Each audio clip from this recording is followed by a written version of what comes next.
Welcome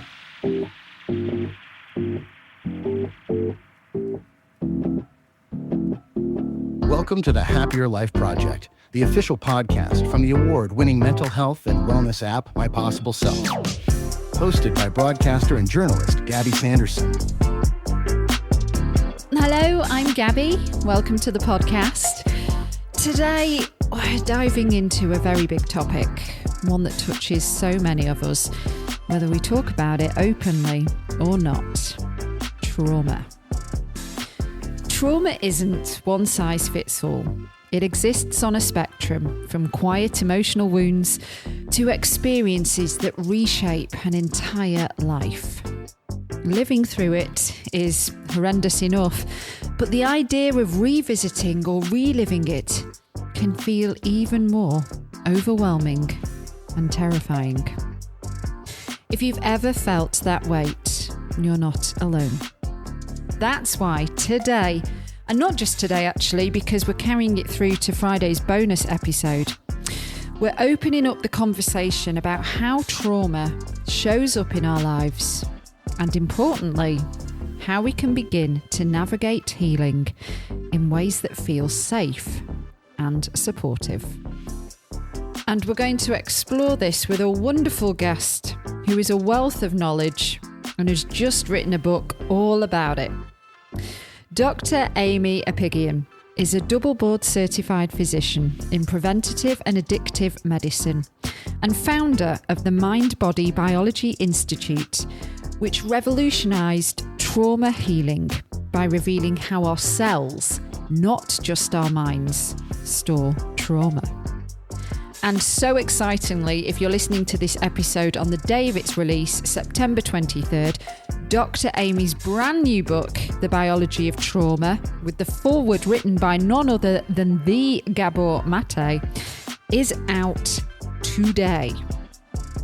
In this conversation, Dr. Aimie shares her journey into understanding trauma, the physiological responses of the body, and the importance of creating safety in healing.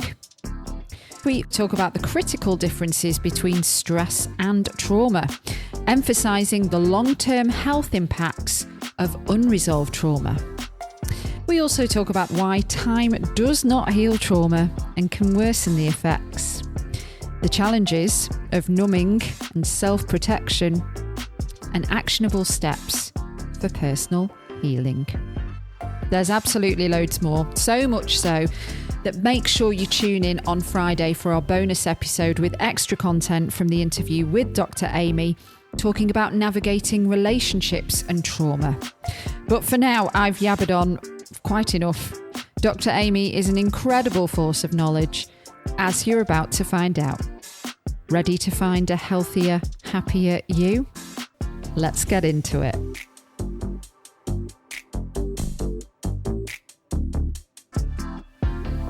Welcome, Dr. Aimie Apigian, to the Happier Life Project. Thank you so much. I look at what you do in the world, and I am just so honored that I get to call you a friend and a colleague now and be able to help people, bring them practical information. Well, thank you so much for saying that, and right back at you. And I feel like if ever there was an audience for you and your book, it's ours, because we are part of a global mental health and wellness app. And of course, when it comes to trauma, it is a minefield to try and navigate. So I'm going to try and do this as sensitively as I possibly can, obviously. Let's start off with, as a physician and a medical expert on stored trauma in the body, what's one thing you wish every person understood about the body and its experience of trauma? If I could pick only one thing, I would say I would want every person to be able to know the difference between stress and trauma and that inner experience in their body. And do many people get confused with that? Well, what I see is that so often people are downplaying their past experiences, especially like their childhood, and they'll say, oh, well, that was stressful, but it wasn't as bad as someone else's childhood, or it wasn't as bad as someone else's experience. And what happens is that when we do that, we block even our ability to give it the attention that it really needs. And what we see then is it becomes damaging to our biology. And then they're getting sick later on, and whether that's a year later, like my patient Elena with autoimmunity after a car accident, or whether that's decades later, like someone who is experiencing an adult health issue that's connected to their childhood experiences. Okay. Stress does not make us sick. If it's making you sick, 20 years from now, that was not just stress. That was trauma, and it requires a different approach than stress. And so that is why I would want people to know that difference, because it's very different tools if we're just going through something stressful versus my body's going into a trauma response. This requires a different support for my body. So then what made you specifically interested in concentrating on trauma? Because you've got the podcast, like I mentioned to you before we got rolling. I've been watching your videos on YouTube. The book, as this goes out, will be literally ready to hit the shelves, if not on the shelves. So trauma, why is it kind of your, I guess, passion and purpose? It was not always my passion and purpose. I want to say that it chose me rather than me having chosen it. I think that can be true for a lot of people's experiences in life. We can feel like something has chosen us and we would never have chosen that path. And looking back, there are layers to why I think that this path chose me and asked me to go down this path. It really started when I became a foster parent. That's when I became consciously aware that I needed to learn more about trauma, because what I thought should work was not working. Okay. And one of the many misconceptions that we've been taught is that time heals all wounds. Just give it time. If we're going through a major loss or grief, well, give it time. And time does not heal. In fact, quite the opposite, Gabby.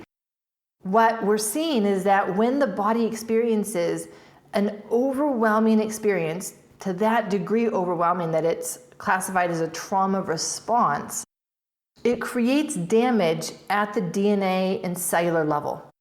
That damage does not just go away magically. In fact, if we don't know how to respond and complete to be able to return back to a sense of safety, that damage is ongoing. And so it's not at all that time heals. Time is actually making it worse. Time is actually building cellular damage underneath the surface that a person will not know. They can't see it. They don't feel it right away until it presents as a disease later on. And so this idea that just give it time is one of the worst pieces of advice that we can give people who have truly experienced overwhelming experiences that broke them in that moment, and to think that their biology won't carry that experience and create something out of that without having had the ability to return to safety afterwards. I mean, we talk about childhood trauma, but I suppose it could happen at any time, right? It could happen at any time in our lives. And then it sounds like it could just be like silent and dormant. And then suddenly we don't know why, but it comes to the surface in some kind of physical illness, or it's something that's maybe a chronic illness that we're just carrying, but putting it down to the wrong thing. Like, I don't know, I'm just really tired. I've got a stressful life or whatever. Yeah, you're describing Claire, who was a patient of mine, and I actually share her story in chapter 2 of my book. And you are describing Claire to this point where it was just this chronic sense of background exhaustion that she learned to just push through because she was used to stress, and it didn't feel stressful to her because this is how life had always been. So she didn't even recognize it as such. And she was just pushing through until her body was like, no, I can't push through anymore. And then she was actually diagnosed with chronic fatigue. But yet it's also, like you say, other types of experiences that can happen at any time in our life. And I also hope that we can circle back and talk to the idea of pre-existing state at some point, because that's really important for people to know. Okay. But there are two other patients that come to mind for me. One was Elena, and she developed autoimmunity 1 year after a car accident. Was the car accident that horrific? Not necessarily, but it was a car accident. She did get overwhelmed, and because of all the other circumstances in her life at that time, she was a single mom, she was an executive at the business where she worked, and so there was a lot of pressure. So the combined effect made her start to think like, I don't know if I'm going to be able to keep up with everything now that I'm also healing from a car accident. But for her, that diagnosis of autoimmunity came out of the blue. She didn't understand it. She had no idea that it was actually connected to, yes, the car accident a year prior and the overwhelm that created and persisted, but then also even looking back to prior years and how much in a state of overwhelm she was already in when she had that car accident. So again, hoping we can go back to pre-existing state at some point. But then there's one other scenario, which is, it's very obvious. It's very obvious. And I think of my patient, Kenneth. Kenneth came in, he was a veteran, so he came into the VA hospital when I was working as a general surgery resident. And no joke, he came in and he lifted up his arm and his bicep muscle was literally in the middle of his arm. So it's supposed to be attached to your shoulder, right? You're supposed to have a nice bicep there. And his was just a ball in the middle of his arm. And what had happened is what can happen to many of us, where it's a very obvious trigger that overwhelms us. And from that point on, we are not the same. And he had gone to the gym that morning. He had lifted weights that were more than what he should be lifting for his capacity at that day. And rather than grow his muscles, it just broke his muscle. And that was a very noticeable change for him. So it can be all of these forms. It can be like Claire, who just has this growing background exhaustion and pushing through. Or it can be like Elena, where there's a trigger, but it happens enough far back that you don't equate it to your physical health symptoms. And then there's Kenneth, where it's like, nope, maybe you just had a betrayal. I see this a lot in women or men who their partners have just betrayed them, had an affair or in some other way betrayed them. Right. It is such a shock to them that at that moment, they can look back and say, I was never the same after that moment in time. Like Kenneth walking in and saying, my arm was noticeably different after lifting a weight that was too much for me. So these are all the different scenarios. And so it really comes down to this idea that our body has a certain capacity. It can hold a lot of stress. Our body can hold so much stress for us. It's its job. But there comes a breaking point. And whether we cross that breaking point insidiously because of years of just chipping away and we cross that line without realizing that we've crossed that line, or like Kenneth, no, it's in a single moment and we can feel that we've crossed that line. It's still crossing the line and it's still the same effect on our inner experience and our biology. Well, I remember it was earlier today when I was going through a lot of the material that I was sent, when we're talking about trauma and how it can present, let's say, or what happened to you. You know, it could be abuse, it could be an accident, it could be a devastating breakup. Whatever it is, it all kind of not affects you the same, but it's like you kind of say it's all the same, it's all trauma. Am I butchering what? This was what Elena came and asked me. So when Elena came in to work with me, she asked me word for word, will this work for my kind of trauma? Now, she at that point did not realize that it really wasn't the car accident that had been the real trauma. The real trauma had been in her childhood. She had just never seen what she'd experienced in her childhood as trauma because she had thought it was just stress. So that was part of her discovery of realizing, no, the real trauma work that needs to be done is also those experiences as a child when she felt terrified and was hiding to be invisible and not be seen. So this idea that the body has one trauma response. It doesn't have a trauma response for a car accident and another one for sexual abuse and a different one for the betrayal and a different one for whatever it is. There's one trauma response.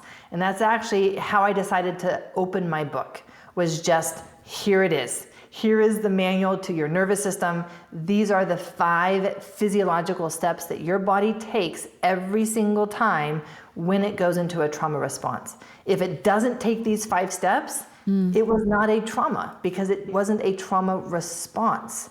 And being able to really look at trauma through that lens of, it's just our physiology. There's no shame to it. We don't have to label it even as bad. A trauma response is not bad. It's just what our body does in moments that feel so overwhelming, we don't know if we're going to be okay.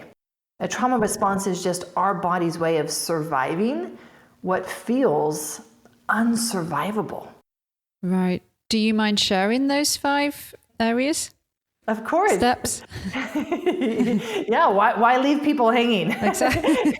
It would create stress for them, right? Would create stress. Hopefully not a trauma response. You don't have to. I mean, well, obviously we'll point to the book, but I know that people would want me to ask. Yes, no, and they'll be able to get a lot more details and context in the book. So of course, yeah. The 5 steps are going to always start with a startle response.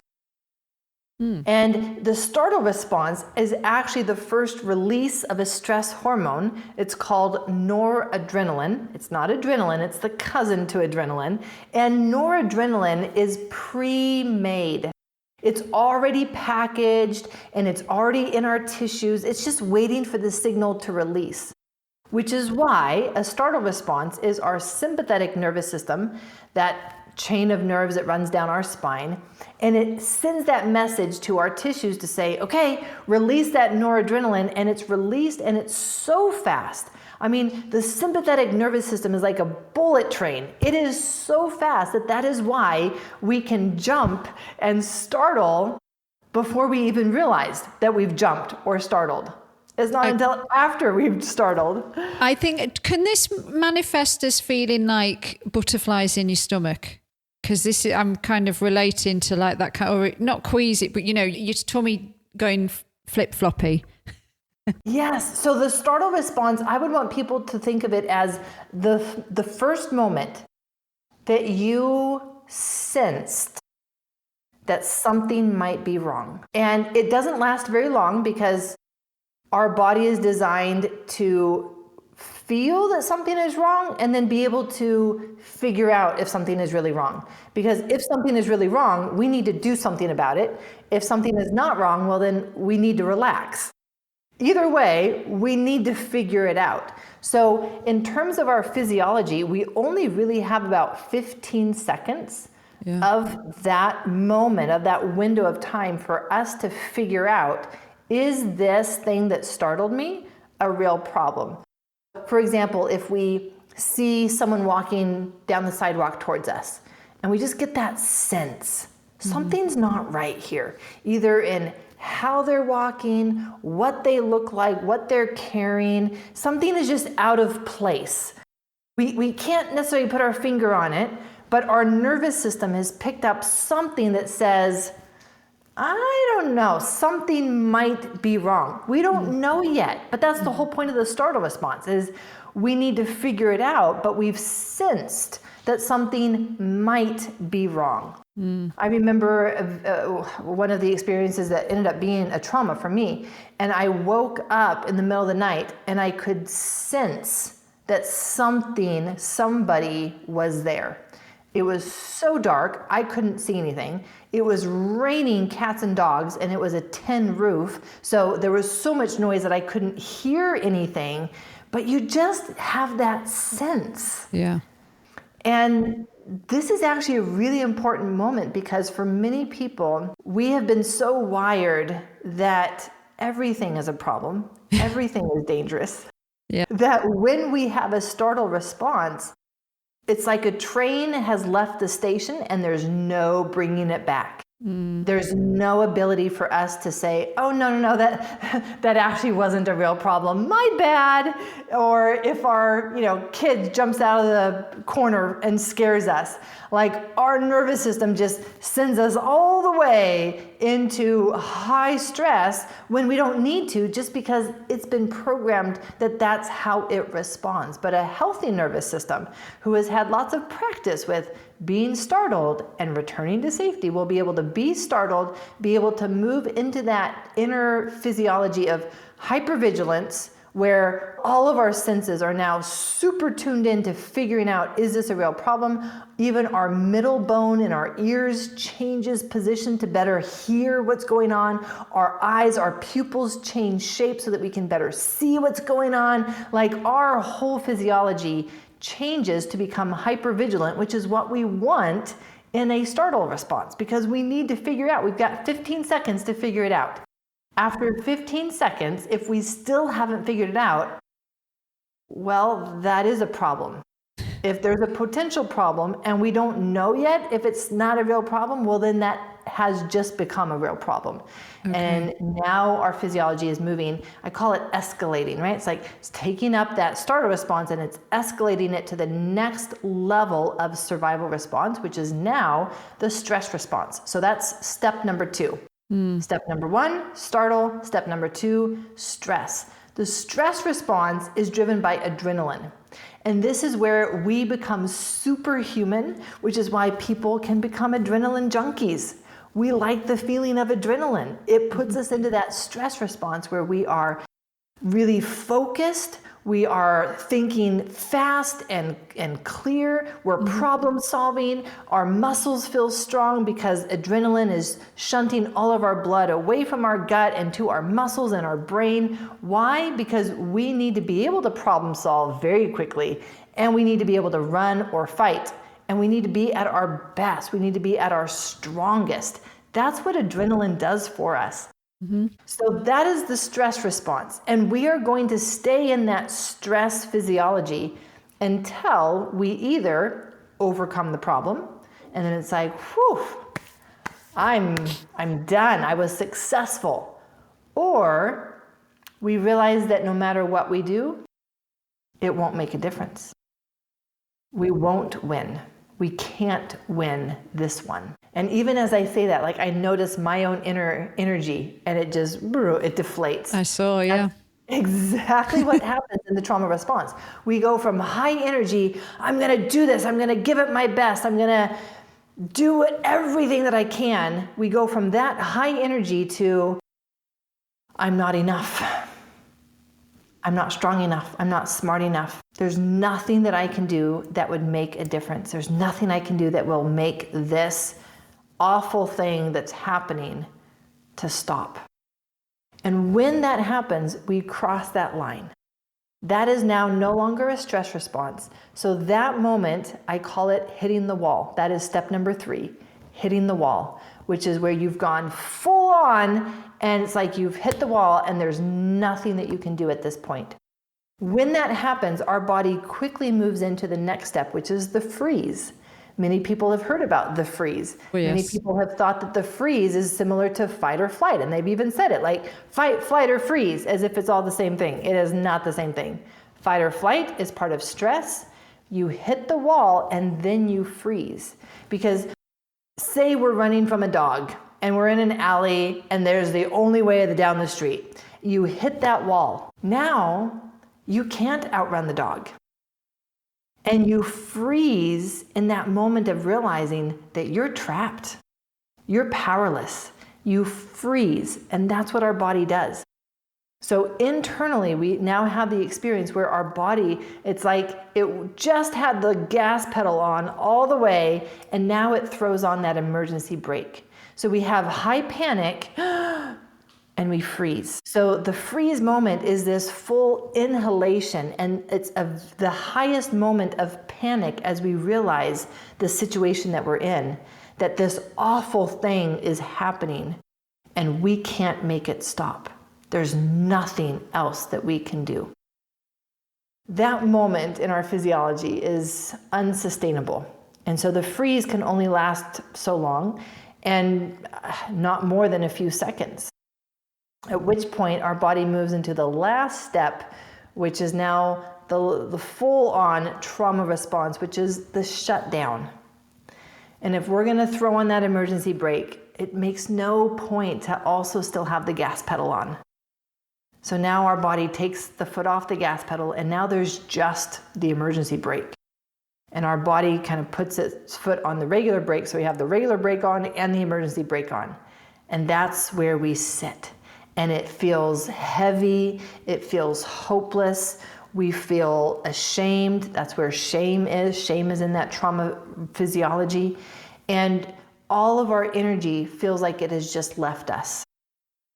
And it was such a sudden change that did our energy actually leave us? Well, not necessarily, but our body cannot access it because it's now in this other state. So there are 3 different states to our nervous system. And when we are in that state, the trauma physiology state, it can't access energy. And even at this cellular level, if we looked at our cells under the microscope, we would see that our cells are experiencing a trauma response. They are falling apart. And so this is not just emotionally falling apart. This is happening at the cellular level, which is why these experiences have effects on our biology that last, that persist, that make us sick even decades later, because it's creating these changes that, again, unless we know how to work with our body and how to help it come out of that and return to a full sense of safety, that effect lingers. And even at the cellular level, it's still wondering, is the danger really gone? I don't think so, because we never had that message. We never had that completion of the full response. And so it might still be there. And that's why even when times are good, even when we can look around and see there's really nothing for me to be that worried about, I'm still waiting for the next shoe to drop. And our cells are still in a state of surviving and danger rather than being in a state where they are healthy and vibrant and leading us towards more and more health and wholeness. Thank you so much for talking us through that. What you described is the trauma response. This is when it's happening, when the dog is chasing you and got you backed into a corner or the wall or the car crash, or, pick your trauma, people. So that's what is happening step by step. And then we take that and then it leaves an imprint. We kind of metabolize it, I suppose, and carry it. So then can we talk about triggers? And I think if we could shift it maybe towards relationships. If you've been really badly hurt and you've had an awful trauma happen to you, whatever that may be, you can live in this state of, what did you call it? Is it protection, numbing? There's the protective, all of it. Okay. Yep, numbing. Yeah. It's almost like you're in self-protection mode because you never want to go through that again, but you're actually unable to move forward and live your life to the full. So you're kind of stuck with this sort of trauma, like that's got its clutches in you, that is like keeping you there. So like, do you work with, I assume you do work with clients that this applies to? This is all of the people that come to me. Okay, cool. Yeah, it's like people are like, I'd rather have the car crash, honestly, if I had to pick. It's like the physical traurma is, probably sometimes easier to deal with. It is easier. Absolutely, it's easier. Yeah. I've been talking to people who have had major losses in their life, things like their child died. And to wake up the next morning and to have that reminder of my child has died. And the pain and the ache that creates in your heart. And how do you reach that? It's so deep you can't reach it. Whereas if you have a physical injury, a bruise on your body, well, I feel like I can reach that, and there's Tylenol for that, and there's the physical pain. It can often be easier for us to tolerate than this deeper emotional pain that can come from these experiences. But that's exactly how we get stuck then, because we're so afraid to feel that we numb it. And whatever we don't feel, we can't yet heal. And so we keep packing it down, we keep stuffing it down, avoiding, distracting, numbing, whatever we need to do to not feel that. Keep busy. Keep busy, right? It's dangerous to be still and quiet and just be with yourself. Like, that's the last thing that you want to ever do. Be with myself? No, I don't like myself. I don't like the feelings that are in my body. And so what I also see is a lot of people trying to be in their head all the time, meaning they are the thinkers, they are the doers, they are the analyzers. They thrive on understanding something. Ask them to feel? Yeah, I don't like that feeling stuff. I want to study it. I want to take another course. I want to understand this. And yet then they get in that trap where they understand all of their triggers, but they still can't change their responses to those triggers. And that really is the healing journey. Being able to go from, I've always responded this way. I've always lived my life this way. And can I actually affect change? Because this has been going on for so long that no longer is it really just my trauma pattern, but it's also just become my habit. It's become wired through neuroplasticity. Neuroplasticity wires in our trauma responses as habits. That's why they're also so hard to change. We actually have to work with our neuroplasticity, which takes time, which takes energy, and neither one of those do people feel that they have. And so we get stuck in, well, then I guess I'm just going to keep responding the way that I've always responded. And whether that's in relationships and the triggers in relationships or conflict or boundaries or anger or all of these things that happen in our relationship with another person, we find ourselves responding the same way and living the same way, whether we're, clinging on to other people to have them help us feel more secure, or whether we're pushing people away to help ourselves feel more safe. There's all kinds of ways that we have developed in order to accommodate our attachment insecurities and our attachment pain. But how to change that? It takes time, it takes energy, and it takes safety. And this is where most people miss this aspect, because they all want to release their trauma. They all want to get rid of it. They all want to release it. And if only we could just cut it out, right? If only we could just schedule the surgery and go under the knife, have anesthesiologists knock us out, and then we wake up and our trauma is gone. It's just, it's been released, right? How nice would that be?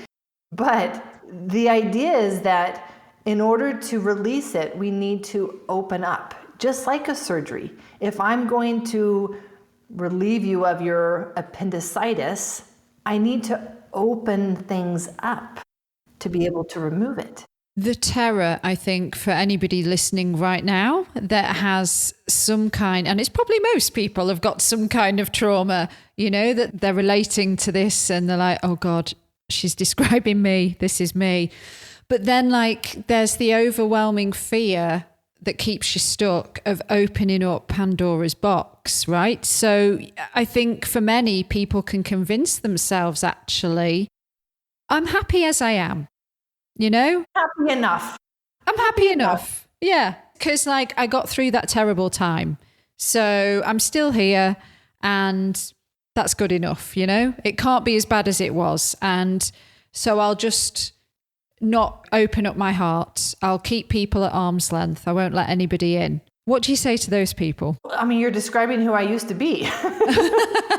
What do you say to past you then, Dr. Aimie? What would I say to past Aimie? Yeah, exactly. So human nature is to avoid hard things until it really becomes necessary. And when a person first starts to notice that, oh man, I'm carrying around things from the past. I'm being impacted by things from the past, people from the past that I don't want to be. But let me try this. Let me do this and let me see if this deals with the problem. And then we start avoiding those people, or we start, whatever strategies that we develop. But we don't naturally just go to, let me open up and feel and face and heal that. That's not where we go to naturally. Mm-hmm. And we only eventually get there after we've done all of these other strategies and realized not only is it not working, the problem is compounding over time. Mm. And this is the sad truth, that many people will wait until they get physically sick to do anything about it. Because up until that point, they're like, oh, I can be okay. I can function. Everything is, well, it's not great, but it's good enough. Yeah. And let me just keep going. Yeah. And now's not a good time. I'm happy on my own. Exactly. Now's not a good time for me to fall apart. So I really can't do that trauma work right now, because if I open things up, I'll fall apart. So let me wait until this time of my life. Let me wait until I'm through this phase of my life, and then I'll do it. And of course, we never get to that place where there's nothing else for me to do in my life. So I guess I'll go do that trauma work now. Yeah. What happens is that we continue to have stress, we continue to have challenges, and we continue to have the problem compounding, and then it gets so painful of who we have become and how much we have lost ourselves in the process, that then we're motivated to do it. But this was what I experienced as an addiction medicine physician. Until the pain of staying the same is more than the pain of change, we will continue to do life the way that we've always tried to do life. I have to wait until someone is experiencing so much pain that they are now willing to choose the pain of change, because change is hard. Change is painful. Now, my job as an addiction medicine physician was to say, great, I'm so glad that you've decided that substances are no longer a way of life for you. And I know the challenges that are ahead for you. And one of the major challenges ahead for you is that you're going to have to start feeling your feelings. Substances are a great way to numb feelings. It's like, oh, I'm starting to feel tired. Do I want to feel tired? No, I don't want to feel tired. Let me take a substance. I'm feeling anxious. Do I want to feel anxious? No, I don't want to feel anxious. Let me grab an alcohol. Yeah. I mean, it's an immediate state shift, which is why they're so addicting. Mm. So the first thing that they're going to encounter is, now they feel that anxiety, because it's not like that anxiety is going away. Now they feel that anxiety, and they're not supposed to reach for the one thing that they know will relieve that anxiety.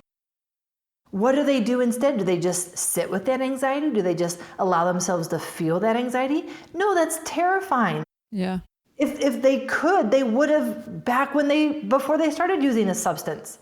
And it's the same thing with stored trauma, is that as we are now deciding, okay, I'm going to make a change in my life, the first thing that people are going to have to encounter is, are you really ready to feel those feelings? And for most people, the answer is, of course not, or I would have done it 20 years ago rather than keep trying to stuff it down. So this is why I come back to the idea that the first thing is not actually opening up. The first step is not opening up. And I hope everyone is listening to me right now, because if this has been you and you've been afraid to open up, this is why. And it's okay to say, you're right. I don't have to force myself to open up. Instead, the first step is, let's make it safe to open up. Now we've changed the game. This is what I did for my patients. Rather than just tell them, no, you're supposed to white knuckle it. You're supposed to use your mindset in those moments that you want to use. We all know how far that gets us. Yeah. So that's not the answer. The answer is not, no, just force yourself to feel and open up. No, the answer is, how can I make it safe? So safe that you don't feel that you need to reach for that substance. That's my job as your physician. And that's my job now, to teach people how to do that as they're starting their trauma work. No, I'm not teaching you. I'm not going to ask you to force yourself to open up and feel. No, in fact, when we do that, we re-traumatize ourselves by pushing our body into doing something that feels terrifying. Instead, we take the terror away from it. So wouldn't it be nice if we could actually feel safe enough to open up? And that's what I do for people. I help them create the safety to then open up and feel and release and learn how to move through things. Thank you so much. Well, thank you. And thank you for what you do, Gabby. I cannot wait to read the book. I can't wait to hear what you think when you read the book.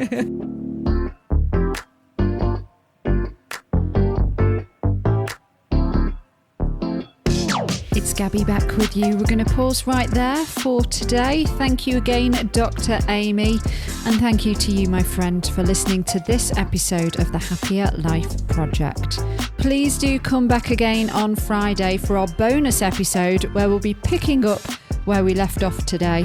And Dr. Aimie will be sharing more stellar advice about navigating the complexities of trauma. Not just our own, but those closest to us as well. You can pick up a copy of The Biology of Trauma in all the usual book retail places and on Dr. Aimie's website, which is biologyoftrauma.com. Follow Dr. Aimie on Instagram, Dr. Aimie spelled AIMIE, and make sure you do check out the Biology of Trauma podcast with Dr. Aimie herself too, to deep dive further into all of this stuff. And of course, we'll put all the links in the episode show notes as well. If you are suffering with your mental health, there is a crisis button on the My Possible Self app, which will signpost you to the correct information for immediate expert advice. Those of you who are listening on one of the podcast platforms, the My Possible Self app is completely free to download. You can access all of the content, so you don't need to worry about it costing you anything. If you found this episode helpful, please do subscribe and leave a review and share it with your friends. And to find and follow us on social media, we are most active on Instagram, and you can find us at My Possible Self. And I've been at Radio Gabby. Until the next one, do take care. Bye for now.